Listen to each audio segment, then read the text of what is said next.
Golf can be so frustrating. It's easy to get lost, trust me. If you go on YouTube for any amount of time, you're gonna find so many tips, so many ways to get this done. What if I told you it's simpler than you thought? What if I told you I found the roadmap to helping your golf swing improve? It's called the grid. It's incredible. It's simple, it's easy to understand, and it's the way this club was designed to be swung. I can't wait to show you. My name is Andrew Kiger. This is where your journey to better golf starts right now. This is from the late, great Andy Plamer. He came up with this idea of the grid. It's just a 3D representation of how the club swings in space. And I tell you what, it's super simple, it's super easy, and it is what the club was designed to do. Let's talk first. What's the myth? What's the big myth? What have we all been told? What have we been lied to about all this time? The great saying that you might have heard before is that the club should go straight back and straight through. What a load of hogwash. It is the worst thing I think you could say about the golf club out there, and it's ruined so many people's golf swings. I can't wait to tell you that it's not like that at all. This golf club is not designed to be swung straight back and straight through. It's designed to be swung in an arc. It's designed to be swung in a plane. It's designed to be swung in a tilted circle. So check it out. We got the grid today. It's on the ground here. And when I put this club right here on this stick, that's the angle of the golf club. These clubs are made tilted and bent. They're designed to be swung at a tilted angle. As I take this club back in a straight back and straight through fashion, you're gonna see how ridiculous that would look. Straight back, I'm still on the target line. Hit the ball straight through, I'm still on the target line. There's no way anybody would be any good at golf trying to hit the ball that way, okay?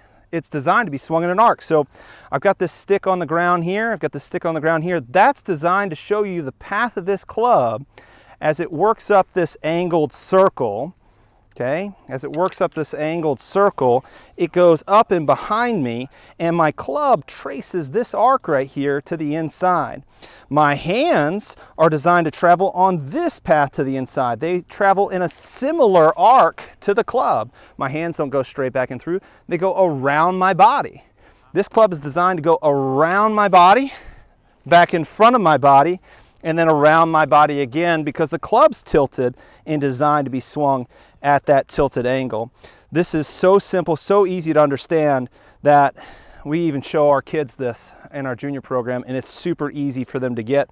You just got to follow the arc, you got to follow the roadmap, and you're going to get to where you're going. So from the side view here, I want you to check it out. When I'm swinging in this tilted arc, in this tilted circle, there's a bottom to the arc. There's a bottom to the circle, and it's represented by this stick right here. The bottom of the circle should be up here by my left shoulder, and that's where my club is going to reach its bottom and then begin to go up again. So the bottom of the circle is at this left heel, this left shoulder. We don't strike irons in golf at the bottom of the circle. We strike them on the descent before the bottom. You're supposed to bottom your club out 1, 2, 3 balls past impact. This is impact back here. This is actually where I set the ball up when I play golf. I put it 1, 2, 3 balls behind the left heel and the left shoulder so that I could catch it on the descent and then bottom out after I've struck the ball. Okay? This line represents the radius of that circle moved slightly back. Okay? That radius of the circle. This is the center of the circle, and that is a radius to the circle on the ground there, representing the forward shaft lean that I'm going to have as I strike the ball. Pretty simple stuff. So I'm going to catch it on the descent. There's that radius there. It goes slightly down, straightens out, and then starts going up again. So that's what this line represents. I think it's also really cool to see that my club will strike downward and outward through the ball. A couple of things. How do you get your club to bottom out where it's supposed to? If you were watching me demonstrate, I think you'll see very clearly that my weight shifts forward so that my bottom of my swing is right there, okay? If your weight's on the back foot, you got no chance to get the bottom of your swing where it's supposed to be in front of the golf ball. So we got the grid, we're swinging on an arc back and forth with our hands and arms, which is gonna unlock everything for you. You've been swinging straight back and straight through, and that's why you've been playing bad golf. Once you start swinging in an arc, just like that, you're gonna start hitting it a little bit better. So let's go ahead, we're gonna do a couple of side views now. We're gonna go on top of this so you can see it.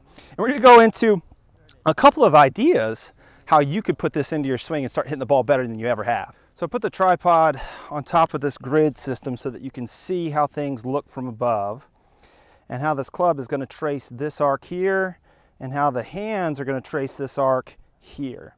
You can see how the shaft is leaning forward. You can see how it traces up the plane, comes back down the plane, strikes the ball, goes back up the arc again, just like that. So the club goes up this arc and the hands go up this arc on the follow through. The club, what might it do as a problem? Remember, straight back and straight through, that is a huge problem. I see some people actually take it out to in, that causes a slice. So we want to actually follow this arc so that the ball goes relatively straight and just draws a little bit. So those are the issues you might see with the grid. So now we're going to practice it. We got the sticks on the ground and we're basically going to try to trace this arc, catch the ball on the back side of the arc, and then continue to trace it. What I would do between shots is just kind of trace the arc and then move my body on top of this front line. This lead shoulder is a good mark of how far forward we should go in the finish here.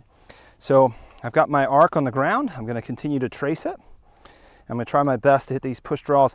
I'm going to lengthen my swing a little bit. I hit a couple of punch shots earlier, and instead of kind of stopping here, tracing the arc, stopping there, tracing the arc, I'm going to let my body turn more. I'm going to push my right hip back a lot more. I'm going to turn around this lead side post a little bit more.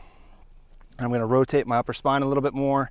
I'm going to let my arms work around my ribs a little bit more. They're going to stay down, but they're going to work around me, back in front of me, back around me. My right elbow might fold, my wrist might hinge a little bit.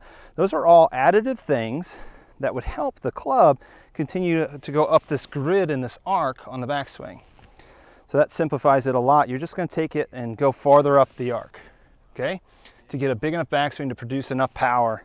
And as I go back, similar things are going to happen. I'm going to keep turning to 90 at least, hips facing the target, chest facing the target, arms nice and extended. And then to keep the arc moving, I might move my arms around me some more. I might start to recock my wrist a little bit more, something like that, to get a full swing, to get full power on the ball. So I'm just going to keep tracing the grid, keep hitting those push draws over and over and over again, nice and simple. Nice bullet draw on that one. Do a little bit more. Hitting these punch draws over and over and over again, feeling these arms go in. The neat thing is my body is inclined the right amount. As I go back, I shift and I turn through. That actually helps the arc as well. Helps keep it consistent. If I stay inclined, that arc's going to be a lot more consistent. I'm going to trace that grid, trace that roadmap over and over and over again. Another pure golf shot, right where I wanted it. Nice push draw. It's actually really simple. You just follow the grid and all the balls start to go where they're supposed to. So don't forget, trace the arc and you'll hit straighter shots. Do not take the club straight back and through unless you want to be terrible at golf. So if you want to be good, trace the arc. I'd love to see you in person. Come see me at the club at 12 Oaks or McGregor Downs. Also, you can take some lessons from me online. Skills has been incredible. I've had some awesome results so far, getting several 5-star reviews, and I'd love to see you there and help you with your game. Hope you guys have a great day, and I look forward to seeing you next time.